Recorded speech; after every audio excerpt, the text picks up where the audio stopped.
WOVU LP Cleveland. WOVU 95.9 FM, a Burton Bell Carr community radio station. Ladies and gentlemen, welcome to Her in the Huddle, WOVU's Look at Sports, featuring the First Lady of Sports, Rachel Hill.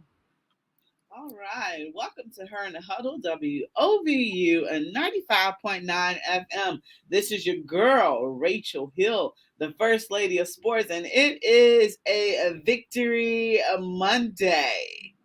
Yes, it is a Victory Monday because the Cleveland Browns did not play, so they automatically won. We all won, and we're going to talk about some other people who have won throughout the league. But I want to welcome my guest co-host, Mr. Caleb Blake.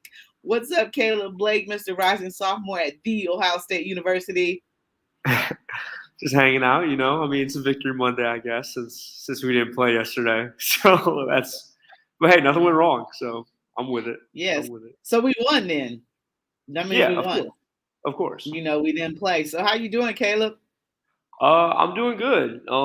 Feeling good about where all the sports teams are at after a kind of a subpar weekend, you know, previously. But I'm all right with where we're at right now, so it's okay.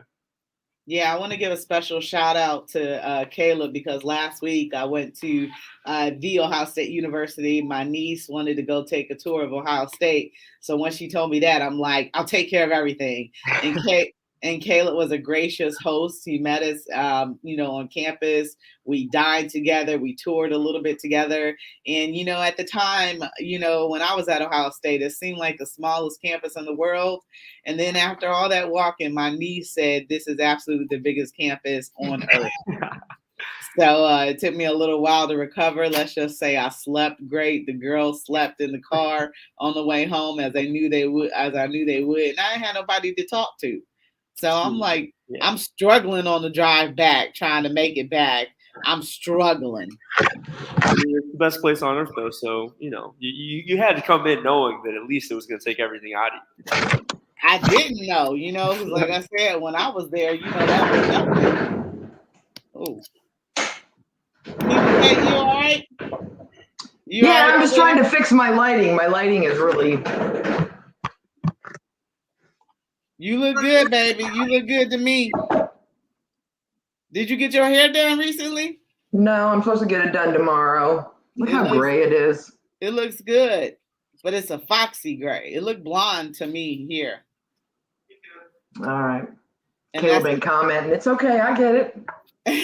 Caleb don't like my hair. That's fine. It's fine. Whatever. And everybody, that is Cleveland Kate who just joined us. So I said, Cleveland Kate, that this Monday was a Victory Monday because the Cleveland Browns did not play, so they automatically won. We did not lose, right? Mm-hmm. Right, and that's a win. Even. That's absolutely a win. We broke even. So let's go ahead and get into it. Let's talk about, and Kate, we'll start with you. Let's talk about your expectations for the Cleveland Browns coming out of this bye week. Well, that'll be a quick conversation because my expectations are low. I'm so aggravated at. I wasn't with y'all last week, which is probably a good thing because you didn't want to hear my aggravation last week. Rachel, we went to that Thursday night game that Case Keenum started against the Broncos, and you and I said that night Case needed to start for a couple weeks, let Baker sit, let Baker get healthy. They didn't listen, and then we had this slop that we've had we're 6-6. We're out of it. We're out of it. Although the Steelers beating the Ravens yesterday has thrown our division for a loop, and Cincinnati losing, I thought they'd play better against LA. But so we're 6-6. That's 12. We got 5 games left. I don't think we get to 10. I don't think we get to 10 unless Baker is miraculously healthy. I don't think we get to 10 wins. I think 9 and I can't do math now that there are 17 games. 9-8, which I guess is better than 500, but I'm not letting myself hope and believe that we can win enough games to get to the playoffs. Where do you I can't. see your They let me down this whole season. From? Where are your wins coming from? Well, I gotta get my schedule out. Hold on. Let me get out my handy dandy schedule. schedule game, you got the Vegas Raiders, you got Green Bay, you have Pittsburgh. So the Ravens this week is a toss-up. If they'd have won yesterday, I'd have felt better about our chances, but they're going to be a little angry. So the Ravens game is tough. I got us winning the Raiders game because the whole franchise has been a hot mess all season. They run hot and cold. The Packers are kicking our butts. I don't even know why I have to show up for that week. Steelers is an 8:15 night game. What is that, a Thursday or something? We'll win that one. And I think we can beat the Bengals to end the season. So those are my 3 wins. But there's no way we beat the Packers. The Ravens is a crapshoot.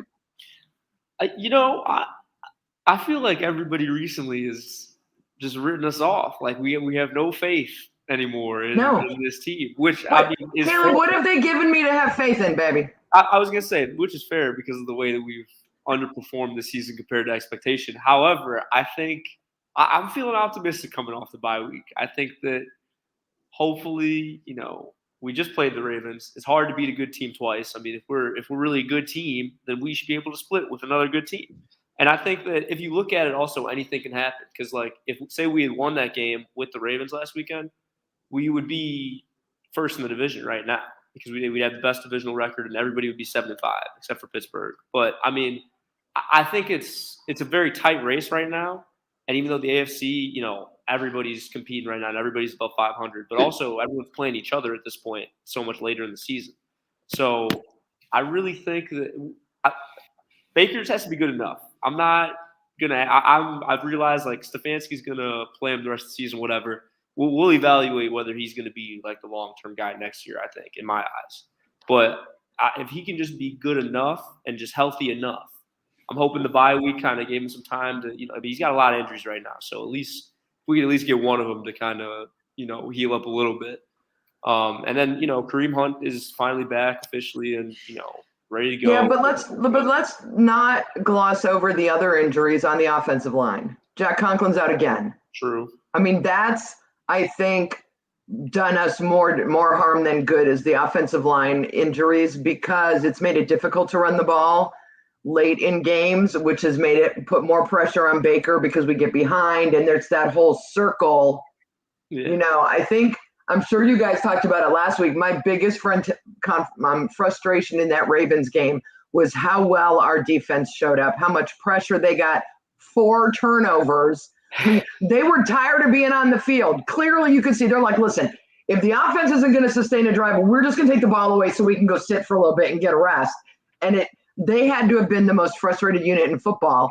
They did everything you want a defense to do, and we couldn't get 14 points on the board. So I don't know how many more performances they have in them like that against, if they can do that against Green Bay, then maybe I'm completely changing my mind on that game. But we have to be able to sustain drives to let the defense rest, which means we have to be able to run the ball. And with that offensive line and the injuries that we've had, you need those guys to play together every week. They need to be a cohesive unit, interlocking. I used to compare it to, I don't know, you're probably too young, Caleb, Rachel, you remember. Do you remember those plastic snake toys that had the little head and then all the little links and you could do this with the tail and it would swivel, you know what I mean? There were 4 or 5 big plastic links in this snake. And we played with those for hours because we didn't have the internet back then in the old timey days that I grew up in. That's how an offensive line should work. They should know. You should know when you step back, the guy next to you is going to go forward or go back, or they're going to curl around and make a pocket, and they're going to do that. And you have to do it. I think maybe the better comparison is the way LeBron used to do those no-look passes with Kyrie. They had that chemistry. He knew where every player on the floor was going to be, and he would just whip that ball. And those guys all knew if he's not looking at you, the ball's probably coming your way. So your offensive line needs to play like that, and they haven't played together enough because of the injuries. We've had different people in and out, and I think that may have hurt us more these last couple games than Baker's injury has. I was going to ask you about Blake Hance. What's going on with him? I don't know. I saw in the press conference today, Stefanski said we're going to go with whoever gives us the best chance to win. Hopefully that's – I mean, we really don't have many other options with Conklin being out right now. Right. So it really is all about that continuity and just reps. I mean, I think that's another reason why having the bye week hit when it did is kind of a good thing. You can kind of get those guys some more reps without actually having to play in games, even though game experience is also one of the better, ways to build that continuity. But we need as much time as we can before we're going to play a team like the Ravens, especially like you guys said. I mean, they're going to be angry. They just lost a tough game to a division rival in Pittsburgh. And Lamar honestly hasn't – I mean, he's Lamar Jackson still, but he hasn't been, insane recently. I mean, he threw 4 picks against us, and he didn't play, that great against the Steelers, albeit he still led them to that game-winning drive and gave them a chance to win at the end of the game. But he's going to come out with a chip on his shoulder also, which we're going to have to be ready for. Rachel, yes, Harbaugh's decision to go for 2 instead of just taking the extra point and going to overtime. Love it or hate it?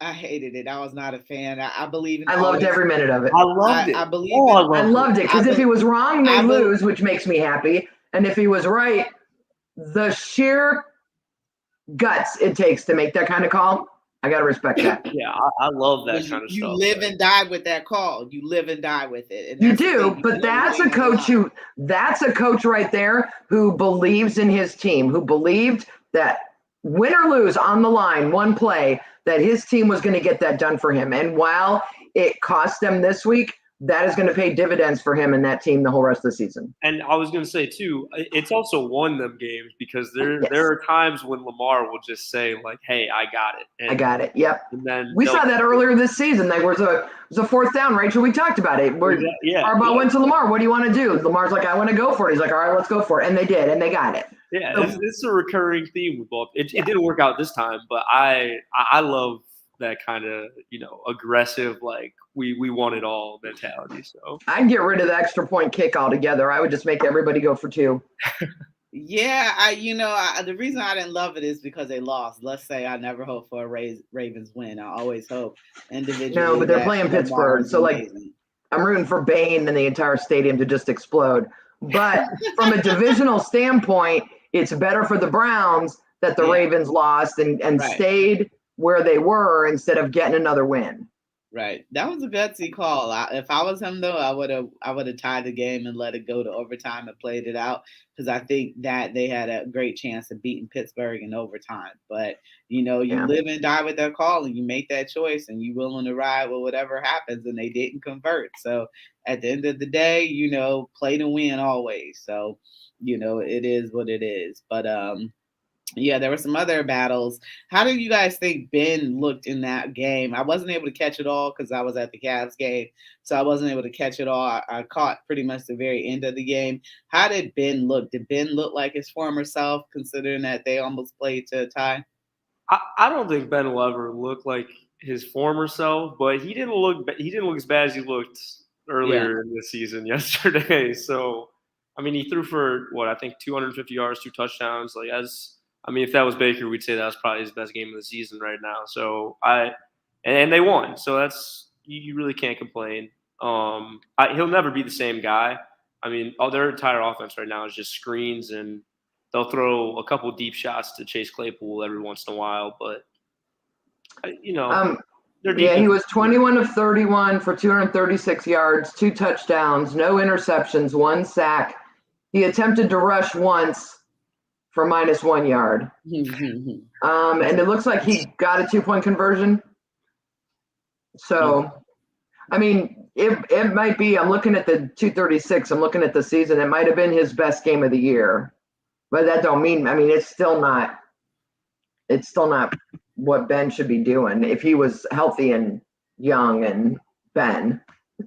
Yeah, I really just think they're going to have to rely on that defense. I mean, because T.J. Watt had another ridiculous game yesterday, 3.5 sacks. And, he basically made that play on Lamar on the 2-point conversion at the end of the game. So yeah, I thought I read somewhere that this was his second year in a row with 13 or more sacks. That set an NFL record.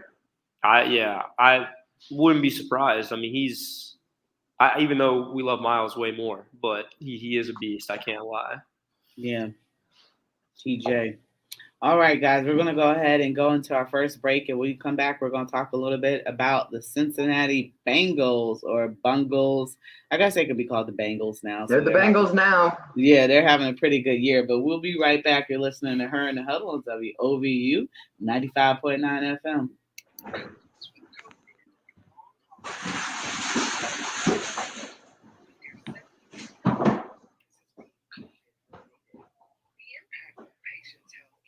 I completely forgot about the radio segment. Rachel texted just like 2 minutes.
All right, welcome back to Her in the Huddle on WOVU and 95.9 FM. This is your girl, Rachel Hill, the First Lady of Sports. And remember, you can give us a call at 216-271-0959.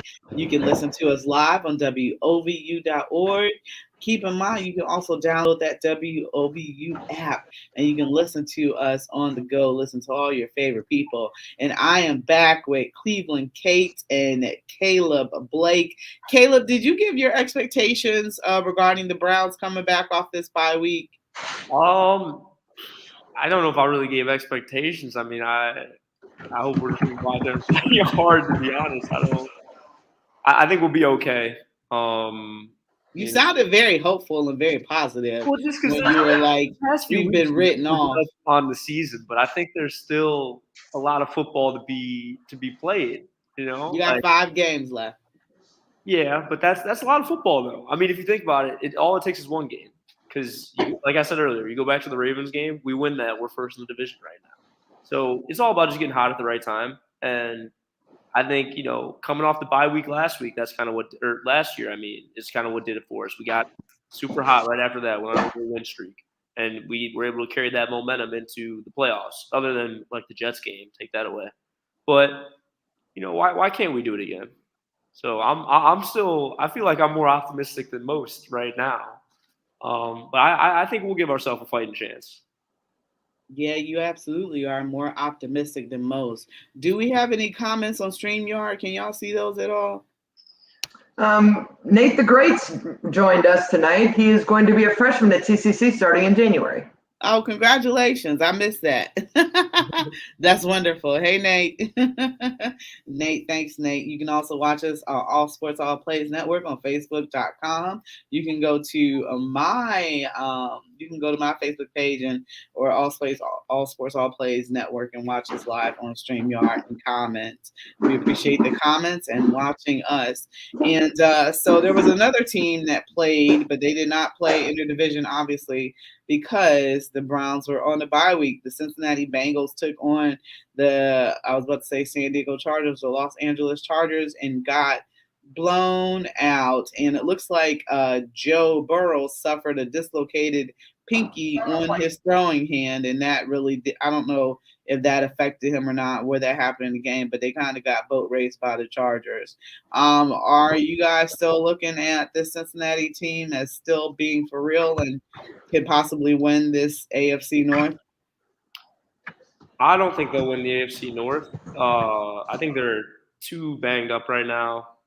Joe Mixon got hurt yesterday. He didn't, look great either when he was when he was in. His fumble actually is kind of what got the Chargers back on track because Cincinnati fought to get back into that game until, that fumble, and then everything just switched from there.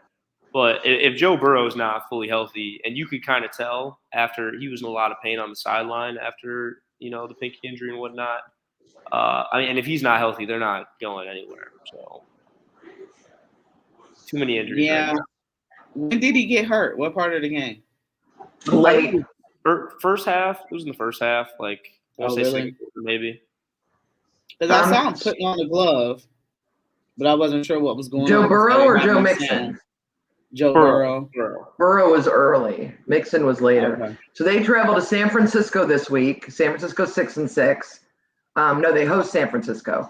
Then they travel to Denver, who's 6-6, and thank God it's them because I am sick of us going to Denver. Then they've got Baltimore, Kansas City, and the Browns. So everyone they've got left is 6-6 or better. So even if they can figure out what's going on, get healthy, and somehow take care of San Francisco this week, they've still got Denver, who, for me this year, they've been very underperforming, a lot like the Browns. I expected them to be better, more consistent than they are. I don't know what to tell you. I don't know what to guess about Baltimore and Kansas City, and we're going to beat them. I mean, theoretically, if they can beat San Francisco, Denver, and Baltimore, they can win the division. But that's what it would take. Because I don't know if they'll beat Mahomes now that he's figured his stuff out, and they better not beat us, but they have to beat Baltimore head-to-head because I think it's going to come down to division record as far as who's going to win the division. I honestly, the only game I really like them in there is against Denver. Yeah.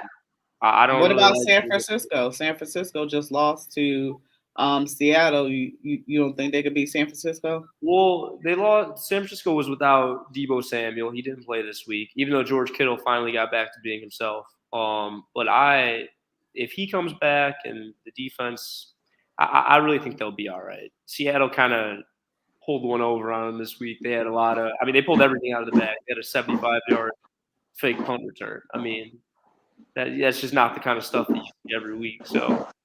Yeah, but they have San Francisco at home, so they got to travel. It's a 4:30 game, so they've got a shot in that one. Baltimore's schedule's a little easier. They've got us, or a little more challenging. They've got us, but then they've got Green Bay, Cincinnati, the Rams, and then Pittsburgh.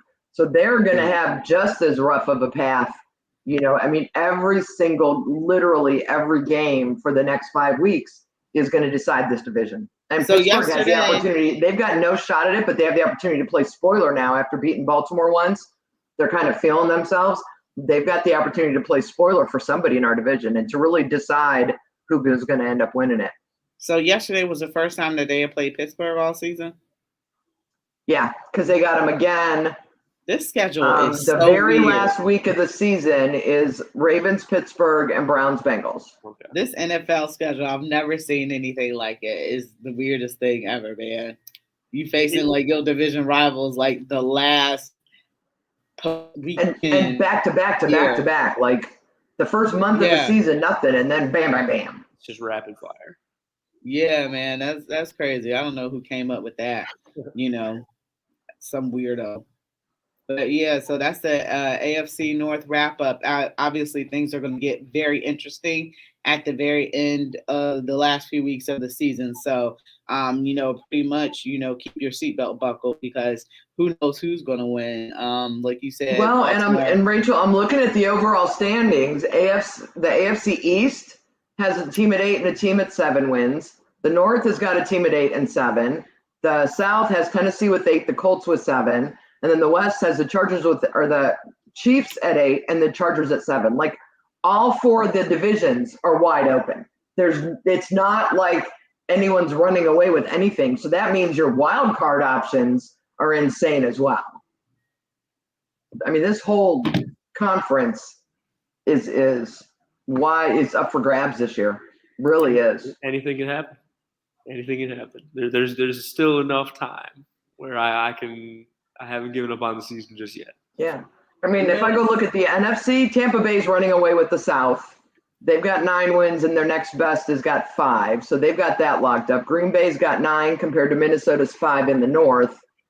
I mean, the East is probably still up for grabs. I would say the Cardinals are running away in the West with 10, but the Rams are at 8. They're only 2 games behind them. And if they slide a little bit, so this has been, I mean, for me, in recent memory, especially on the AFC side, the most competitive season I've seen in these divisions. And in a lot of them, it's not teams that I thought would be, case in point, our division. I didn't think Cincinnati would be making a run for the top of the division. I thought it would be us and Baltimore, with Pittsburgh in third and Cincinnati following up the rear as always. So it's just been a very weird year. I don't know how much of it is Corona related. I think last year we saw a lot of the effects of the COVID with the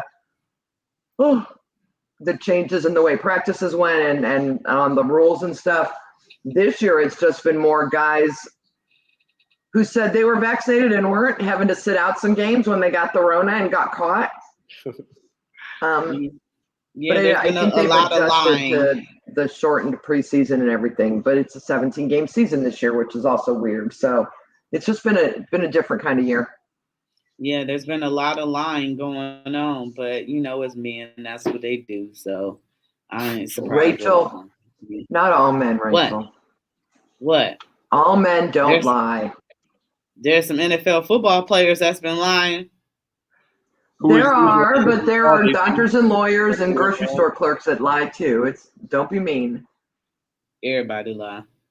Men lie, women lie. We're going to keep talking about the Browns, or we can talk Buckeyes a little bit, or you don't even want to talk about them today? We can. We about to move on to NCAA talk right now, so great segue. Caleb, what was you about to ask me? Or what was you about to ask Kate? Oh, no, I was saying, like, Antonio Brown was the last one to get it, right? Like the fake vaccination thing that was going on right now. As far as I know. Yeah, man, that was anyway. So did y'all kind of expect Georgia to get boat raced at all in that game? Not at all the way that it happened. I really thought that Georgia's defense was just going to be lights out. Yeah, lights out, like whatever, no problem, just taking out the trash, handling business. But Alabama really handled them, and Alabama's great for the same reason that they're always great. They have Nick Saban, but they're able to adapt, and their offense is back. Bryce Young is back. Jameson Williams, Ohio State transfer, but he's back. I was thoroughly surprised with how the game went, but now I don't know what to expect, because I want to say that I don't believe anyone can beat Alabama, but they also lost to Texas A&M. So, and they almost lost to Florida by 2 points. So, that's a team. Well, and Auburn with a 6-3 record took them to 3 or 4 overtimes. Yeah. I'm completely aggravated that Cincinnati at 13-0 is 4th. Yeah, and they got to play Alabama out the. You know what I mean? It's like, come on. I hope they beat them. I hope Fickle and the Bearcats. I know the whole state of Ohio will be rooting for them.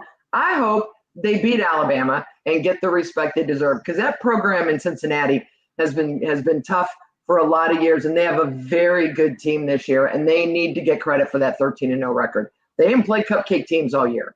They played some good teams. And the SEC ain't what it used to be. Clemson ain't even in the top 10. Neither is LSU. There's a whole lot of SEC teams that used to be powerhouse teams that weren't this year. So I'm just aggravated that 1, 2, and 3 are all teams with 1 loss, and there's the Bearcats sitting at 4 with a perfect record. Cincinnati can never be a top 3 team though until they break up all the conferences and just become super conference, unless they move to the Big 12. I think that might give them. Yeah, I'm not sure if that happened already or if that's just been talked about right now. But I'd put them above Georgia at least. Georgia lost to Alabama. Yeah, at least you got a loss, then bump them to 3. And they were the reason they didn't do that is because they don't want to see Alabama play Georgia again in the first round of the playoffs. Why not? I know there's some of those shenanigans going on. Go for the trifecta, but Cincinnati was beating Georgia last year in the bowl game, and then Georgia came back. But Georgia is always good for a choke. Well, which was what they did against Alabama. That was I think not the Georgia football I've been watching all season. their biggest problem though is the fact that their head coach Kirby Smart is like unwilling to play JT Daniels. Like their offense clearly was a problem, this game against Alabama, and JT Daniels is. I'm pretty sure he was a 5-star quarterback. I mean, he played at USC. He's hurt earlier in the season, but he's clearly better than Stetson Bennett. I mean, I just don't understand why. If you want to win a national championship and Georgia has been starving for one for so long, like you have to give yourself the best opportunity to win, and he just refuses to do that. That's because he thinks he's the smartest man in the room. Yeah,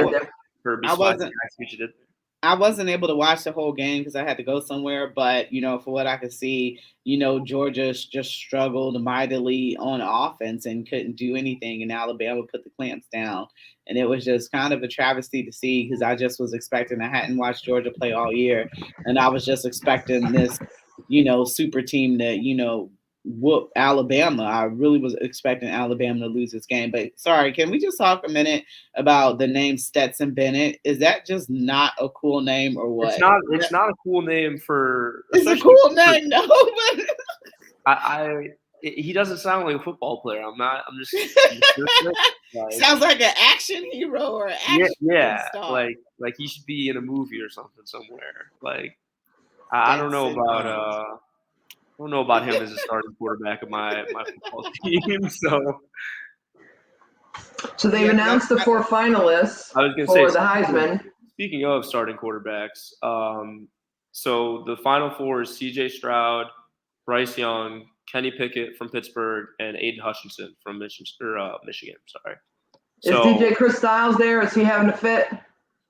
He's actually talking with somebody right now, so. He'll be mad his running back ain't in there. He might be listening. Oh, Kenneth Walker. Yeah, he gonna be mad. Honestly, I'm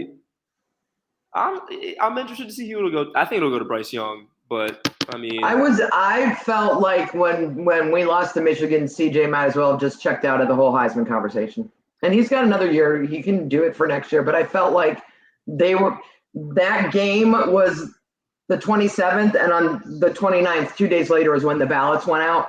And I'm like, they're going to remember his most recent performance. And I don't think it was his fault we lost that game, but we still lost that game. And he was going to pay the price for it in the Heisman voting. Yeah, the Michigan loss definitely hurts. I think if we beat Michigan, then realistically, I think he probably would have ran away with the Heisman. I think so. But I think because Bryce Young has done what he's done with Alabama, and even I honestly would probably give Aiden Hutchinson like a decent chance to win it, even though I don't think they will because they never favored. Isn't he a defensive player? Yeah, you never know. But what, the last defensive player to win it was from Michigan, right? Charles Woodson, probably like 20 years ago. Yeah, that was more than 10 years ago, Caleb. I said like 20 years ago, right? That was almost 30 years ago. Oh man, maybe I'm. Been a minute. Yeah, it's been a minute. I wouldn't mind to see him. I mean, even though he's a Michigan guy, but it'd be fun to see a defensive player kind of win it, switch to change it up. But yeah, I wouldn't mind it. Plus, if he's earned it, and he's been one of the best defensive ends in the nation, and he gave Ohio State fits, and he is one of those reasons why we lost that game. I think he should, be in that conversation and get more consideration than he probably will get as a defensive player, because he's been locking down offenses all year. So, he played, I didn't watch all the Michigan game. I just caught a little bit, but I'm sure he, was a key, role and the reason why they were able to roll Iowa. We're going to take a break right quick. We're going to get back into that Heisman conversation. We're going to be right back. You're listening to Her in the Huddle on WOVU 95.9 FM. We'll be right back.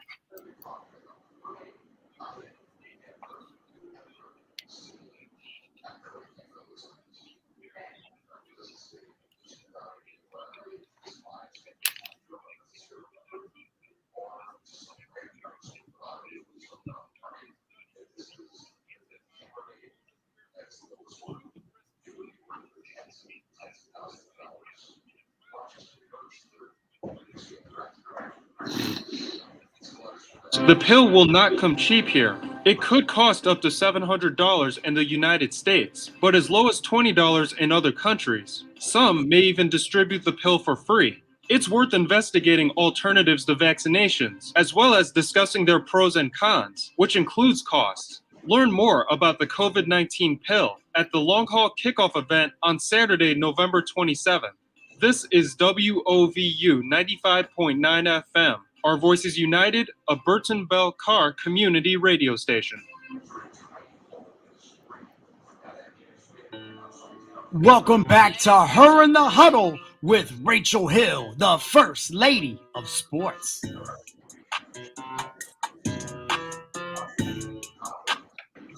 All right, welcome back to Her in the Huddle on WOVU 95.9 FM. This is your girl, Rachel Hill, the First Lady of Sports. And I am here with Cleveland Kate and Caleb Blake, party people. So did you guys get a chance to watch that Michigan versus Iowa game at all?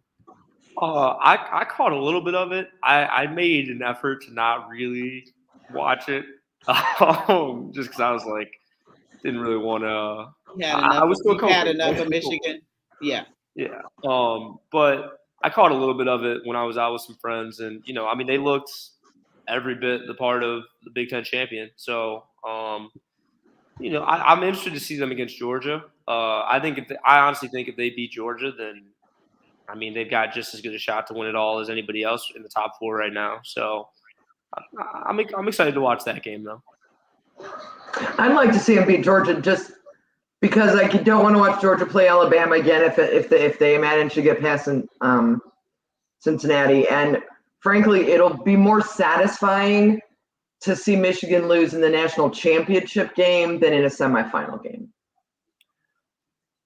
That will feed my Buckeye soul is for them to get that close. I would be a little nervous if they made it to the national championship, though. I mean, they're not a bad team. We joke. They're not a bad team this year. They got a good team this year. I wouldn't mind them. I was going to say I wouldn't mind them going to the national championship just because it would put a little bit more respect on the Big Ten's name. I still feel like, because of the way the season played out and everybody ended up beating up on each other at the end of the year, everyone's like, oh, the Big Ten is still just this, like, whatever. They showed us who we really are. So, Michigan being in there to shake it up a little bit, I don't mind it. It makes the rivalry more interesting next year too. So it definitely does. Yeah. Rachel, did you catch it? I caught just a little bit of it. I had an engagement that I had to go to. I really wasn't expecting them to be in it, and if it was Ohio State in it, I would have watched it. But considering Ohio State was not in it, my plans changed. Did y'all hear about how Ohio State people wouldn't give their packages to Michigan fans that they have for the game? Oh, a lot of people have bought tickets to the Big Ten championship and rented hotel rooms, and Michigan people were trying to scramble to find because Ohio State people wouldn't release them, and some of them ate the cost, then rather let Michigan fans get rooms and stuff like that. That's just the pettiness of the rivalry right there. Yeah, man. That's a little too petty for me. Yeah, when it comes to cash, if I'm gonna lose my money that I paid for tickets in my hotel room because I'm gonna be petty, I don't make that kind of money. I want my money back. Marshawn weighed in and said he's listening. He said Aiden Hutchinson should not be considered anywhere for no Heisman. Well, if Marshawn has that opinion, he should come on the show. But until then, he can be quiet.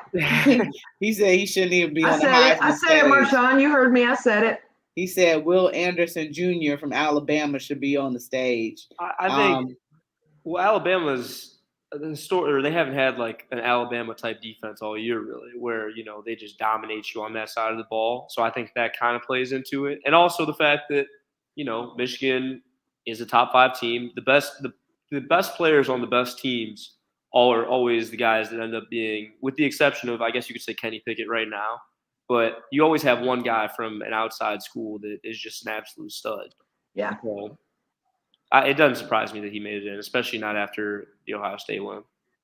Yeah, but Will Anderson got 52 solo tackles. Aiden Hutchinson got 33, and Will got 15.5 sacks, and Aiden has 14. So Stats don't Yeah, always but they tell the don't whole stat. story, They though. don't stat pressures. They don't stat. When you corral them out the pocket, they don't stat when you push them to another guy and another guy on your team you don't get assists for that stuff.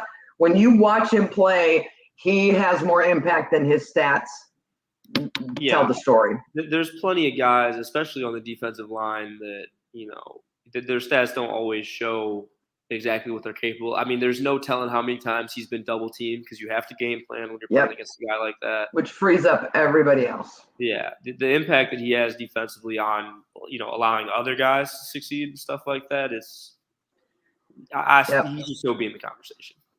Yeah. Well, I'm just bummed out that, if Cincinnati goes up against Alabama, but you never know. I mean, you never know. I'll take Cincinnati. I will. I'll take Cincinnati in that game. I do not think Alabama is ready for a team like Cincinnati. I don't think mentally they're going to game plan appropriately, and I think Cincinnati can win that game. And I think usually I would be all right with Cincinnati, being in the top 4 because Ohio against the world. But I got a lot of Cincinnati fans are, now that we've lost, they got this big head, this huge complex right now. Like they need to not aggravate Ohio State fans. They need to cultivate Ohio State fans. There's a lot of hate going around, though. I know. For Cincinnati or Ohio State? The Cincinnati fans are hating on Buckeye fans. State, they're they're feeling themselves, as Chris would say. Well, they need to stop because first of all, we're going to be rooting for them, as everybody in the state of Ohio should. But I have the feeling that all of America, except for Alabama, will be rooting for Cincinnati to knock off Alabama. So pretty much. I think, this is going to be a Alabama is thing. the New England Patriots of the NCAA. Yeah, so don't fall out of favor because everybody's going to be rooting for you. Just be humble and take, everything in stride. So that's a little disappointing, but Ohio versus the world. So absolutely, I'll be rooting for Cincinnati. And you never know. Nick Saban is, the master, but you never know what this Cincinnati team that's been dominating everybody all year is going to be capable of. So, I'm excited for them. I'm happy for them. I think it's great, that Ohio team is in there since Ohio State can't make it.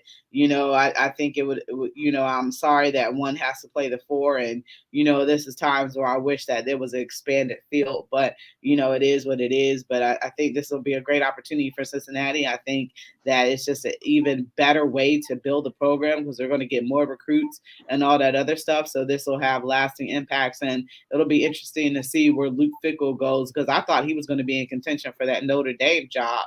But that didn't happen. So it'll be interesting to see, where his bridge is going to go. Hopefully he stays at Cincinnati, but I'm sure, there are some places he might desire to go and build those programs. So super excited for Cincinnati, but let's move on really quickly. What do we have up next? I just had it open. OSU is 6-2 in hoops, and they are sitting at number 4 in the Big Ten after knocking off Duke. I don't think what's their ranking now, Caleb? Do they have a ranking? So the AP polls came out today. We're number 21 right now. So honestly, I'm all right with that. Thought we might be a little bit higher just because Duke was the number 1 team in the country, and Ohio State's 2 losses right now aren't terrible losses. They just beat Penn State. It was their first Big Ten game of the season. So, but lots of time left. They got another big game coming up on Wednesday, I believe. They're playing somebody.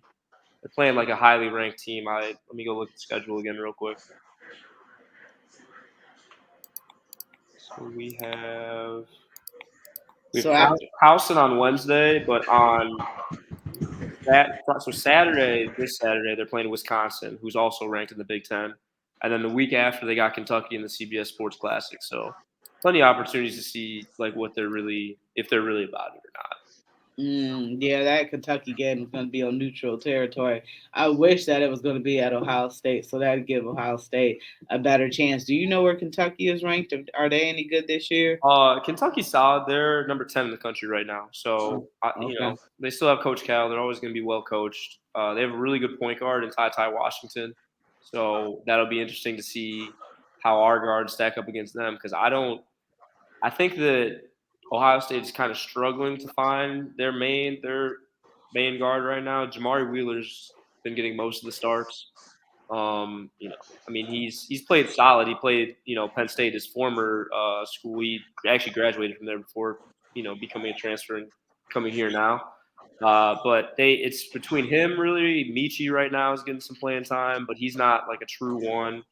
I think he's a much better off-ball player, but much better because he's a great shooter, but doesn't like love bringing the ball up the floor. And then they also have Cedric Wilson, who's kind of in the same spot, but he's an older guy with some more experience. So we'll see what happens with that matchup. I'm excited for it though.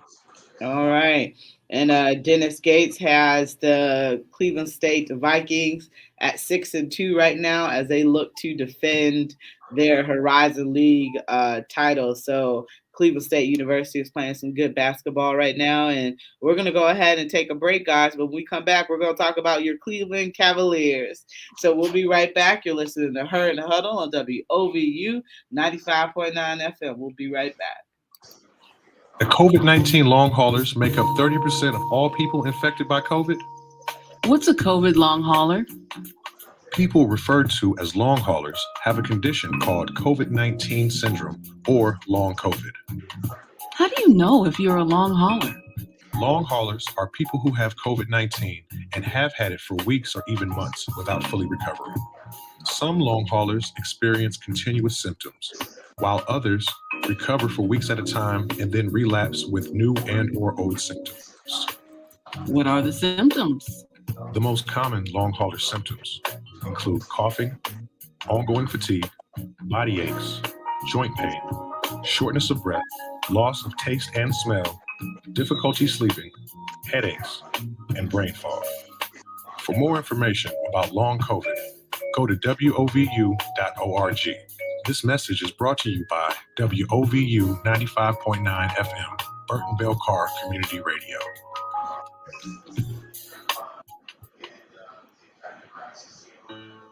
Welcome back to Her in the Huddle with Rachel Hill, the First Lady of Sports.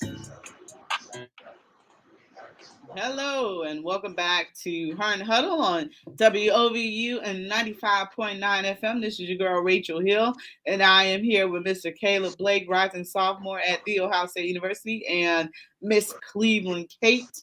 And guess who has a better record than the Los Angeles Lakers? I'm gonna go ahead and say the Cleveland Cavaliers. I'm gonna say ding, ding, ding. You're correct. I'm gonna tell you what you've won. You've won a new car. What kind? That's Congratulations, Caleb. Whatever kind you want to. It's an unlimited checkbook now, baby. Sounds good. It's unlimited. Tell them what you won. A new car. You're supposed to go, ah! You're supposed to scream. I didn't want to blast everyone's. I can scream kind of loud. I don't want to cause too much damage to anyone's eardrums. You're supposed to scream with excitement, man. How about those Cleveland Cavaliers, you guys? Oh, I love it. Every time I watch this Cavs team, I fall more and more in love with them because they're so young. They play with so much energy. Recently we've had a nice stretch against the Heat. I wasn't watching too many games in the beginning of the season. I was kind of just keeping my eye on it, watching my ESPN alerts and whatnot. But I watched the Heat game. I saw a little bit of the Wizards game. And then the Jazz, even though, they ended up losing by one, but Utah's a really good team that's going to go. They're the third best in the Western Conference, which I didn't know. Yeah. So and Darius Garland is that. I think I tried to say this before the season started. My biggest thing was seeing the leap that he would take after, the summer when he was with the USA team and just seeing the growth that, coming that year 2 to year 3 transition. And I think he's been outstanding. I saw a stat today that he's like the first player since LeBron to have 30 points in like back-to-back games. It's been like two. I love this team right now. They're so excited. So one thing that's being reported in the Desert News is that Mike Conley's defense over Darius Garland sealed the victory for the Cleveland Cavaliers. Darius still went off, at the very end, though, that last possession. Darius was looking for somebody to pass to and couldn't find anybody to pass to and kind of got stuck rotating, trying to get the ball away, and it didn't happen, and they just simply ran out of time. They had 17.2 seconds, maybe 17.9 seconds I believe, and they had the ball. And, then it kind of got lost in the defense. And yeah, so I guess Mike Conley kind of did, stop Darius from being able to win the game. But we had the final shot, and I would have preferred he take it. One thing, I was never sold on Darius Garland, especially year one, especially year two. One thing, he was billed as a 3-point shooter. And I'm like, what is this guy doing? I don't really see him making a ton of 3-pointers. I'm seeing him make a lot of 3-pointers this year. And one word I would describe his play is like effortless. It doesn't look like, he's doing anything too hard. It doesn't look like he's doing anything, too soft. It's just like effortless. Like, almost like he's not the type of player to hurry anything. He just shoots the ball up, swish, and then goes back to doing whatever he's doing. It's the weirdest thing I've ever seen because, after watching LeBron all these years, you always watch him be strong, take it to the basket, and just a strong player, a bruiser. And Darius Garland, it's just like, he kind of like, la, la, la, I'm going to just shoot it up. I'm shooting and see what happens. But it's very decisive. It's very finite. And I'm just enjoying him playing. I'm enjoying him in the connection with Jared Allen. I'm enjoying the connection with Evan Mobley. I am enjoying watching Ricky Rubio come off the bench. I'm even enjoying Kevin Love. And I never thought I would say that after the past 2 years. How about Kevin Love? That we a little resurgence right now. Yeah. And buying in and actually being like happy for real instead of being fake happy. Yeah. He's like actually in the games. Yeah, there's no, even Chetty's getting in there a little bit. He had himself a nice game. Just all around, the team just seems like a happy. We seem like a well-run organization right now, which is something that the past 2 years. What do I always say, Rachel? Winning cures everything. When you start winning games, it makes you a happier person. You're happier in the locker room. They've been playing really well. I was so bummed that they lost that 1 point to Utah just because they were on such a roll. But I think it really, for me, as a fan, it clicked when we beat Miami because we haven't beat Miami in 10 years. Yep. In Miami, you know what I mean? And it tries. just felt like that was a hurdle that they finally got past. My husband's watching the Cavs all the time, and we went out to dinner on date night the other day, and we had to get a table so he could see the Cavs game while we were having dinner. But he's hooked. So like fans are coming back and they want to watch it because it has been painful basketball to watch the last couple of years. It's been unwatchable. Oh yeah. It's so hard too because I really thought that this year would go just like last year where we kind of start off super well, we're real hot when, our first couple games, and then we just slowed down. We had that one Brooklyn game when Colin Sexton just went off, and then it was back to the same old Cavs again.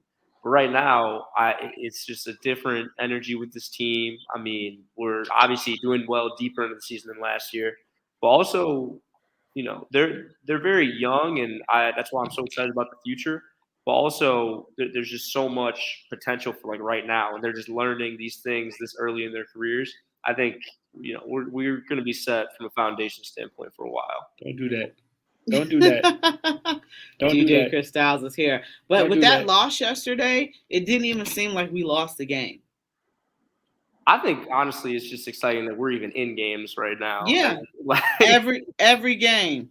There's something to watch and something to take away from every game. So Utah's a good team. I'm okay with that loss right now. And they're one of the hottest 3-point shooting teams in the league. So that's one of the things that they killed us. One of the things that could have been improved was our 3-point defense. At times we struggled to get to the open, at times we struggled to get to the open player, and Utah's ball movement was just crisp and precise. And a lot of times they had somebody open for a 3-point shot. And the Cavs, they battled back. They got down by 17 points, and they battled back in that game, and they came back. And they just weren't able to, get it done. They had that final shot, and it just didn't. I think they used a lot of juice, and that was at that Wizards game where they won by like 100 points or something. I mean, they were just gone in that game, and there was no catching them. And I think maybe they got a little tired, caught up with them. by the time we got to Utah. Because Washington is, I think, in a very similar situation to us, where they've kind of got a lot of younger guys, but they've been, overachieving in a lot of people's eyes this year. Yep. I thought that we were a better team than Washington, but it was just good to see them get that win, though. Yeah, for sure. Yeah. So tonight they play.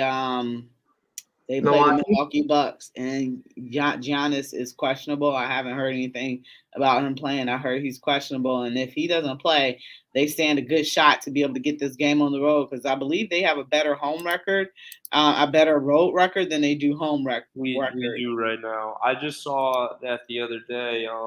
So on the road we're 8-4, but at home we're 5-7. Which is interesting because I feel like usually your role players play better at home, and also younger guys are more comfortable at home. But I mean, we'll take it if we're going to be a good road team. Yeah, right now they are they are 7th in the Eastern Conference. So if the playoffs started right now, they'd be a playoff team. Yeah, and that honestly, we don't even have to be.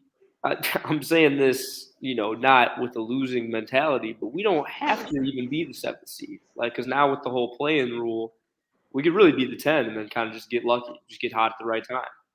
Yeah.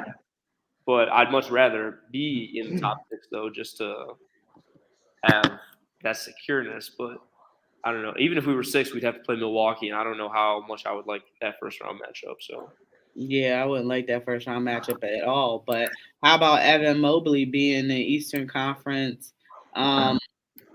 Rookie of the Month? Was it Eastern Conference Rookie of the Month? Yeah, yep. He just won that. Rookie of the Year. I think he's got just as good a shot as anybody else right now. I'm honestly trying to kind of look at the rookie ladder too. All right. But Giannis is listed at questionable for tonight, but he is I'm looking at a live shot of warm-ups. He was warming up. It's his birthday, so I don't know if he'll want to play because it's his birthday, or if he'll want to not play. I wouldn't want to play on my birthday. I think Giannis is such a competitor, though. I think he'll want to play. If he's good to go, he'll go. So, Doggone it. That's a fun matchup for Evan Mobley, though. I'd love Yeah. to see how he matches up defensively against him. So. Yeah, he got to put a little bit of weight on to be ready for it. But he's going to put it on. His body will change. He will no longer be a string bean. You saw it happen with LeBron, who was so skinny. His basketball shorts literally looked like basketball hoops around his leg. They look like a kilt on him. But you saw his body fell out, and Evan Mobley will be the same. And, hopefully he can continue to dominate for a while. But looking forward to that matchup. Then they take a road trip later on in the month. So that's something that's going to be notable. But yeah, after the Bucks, they have the Bulls back here in town on Wednesday. So yeah, they're getting going with games. And then after the Bulls, they have the Timberwolves who come into town. The Kings, Tristan Thompson will be back. So they have a good slate of games coming up. I'm just excited to see what this team is doing. Also, Laurie Markkanen, who is being formidable as the other forward as well, who has a pretty great shot. What do you guys think about him and his play?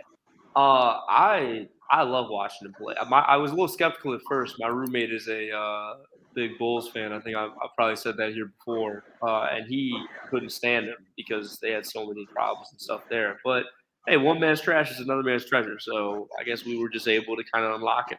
And he's been playing well all season. So I'm here for it. Yeah, and Isaac Okoro, hopefully he can find his shot. One of the things is when he was drafted for his defense, but you really hoping that he can find his shot. I noticed he's been, putting up a lot of threes lately, which is fine, but he has to have some better shot selection and follow through on that shot. What do you guys think about Isaac and what he's doing out there?